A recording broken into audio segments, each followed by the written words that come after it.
দেখো আমাদের গুল্লু একা একা খেতে শিখে গেছে। ধরো ধরো ধরো ধরো, দেখো একা একা বেদানা খাচ্ছে, দেখেছো? ওপেন করো, দাও ওপেন করো। ওলে বাবালে, ওলে বাবালে, ওলে বাবালে, তুমি একা একা খাচ্ছ, তুমি একা একা খাচ্ছ, ওলে বাবালে, ওলে বাবালে। এই যে এই যে আঙ্গুল আঙ্গুল আঙ্গুল কেন? আচ্ছা এইখানে তোমাকে ভিডিও দিতাম, ভিডিও যা, তুমি মোবাইল দেবে, তুমি মোবাইল নেবে না?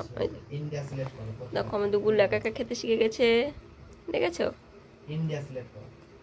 উলি বাবালি, উলি বাবালি, উলি বাবালি। একদম উপরে আমাদের যে পতাকা আছে না, জাতীয় পতাকা, ওটা সিলেক্ট করো। 2840 টাকা। দেখো এত গরম পড়েছে, কি করব, ঘরে থাকা যাচ্ছে না, ওই জন্য বারান্দায় মেঝেতে শুয়ে আছি। হ্যাঁ বলো। দেখেছো? আমাকে দেখতে পাচ্ছ না? আচ্ছা শেয়ারিং আছে, দেখতে পাচ্ছ না? বলো। আমাকে একটু দাও, আমাকে দাও, আমাকে দাও, আমাকে দাও, আমাকে দাও, আমাকে দাও, আমাকে দাও, দেবে না, দেখেছো?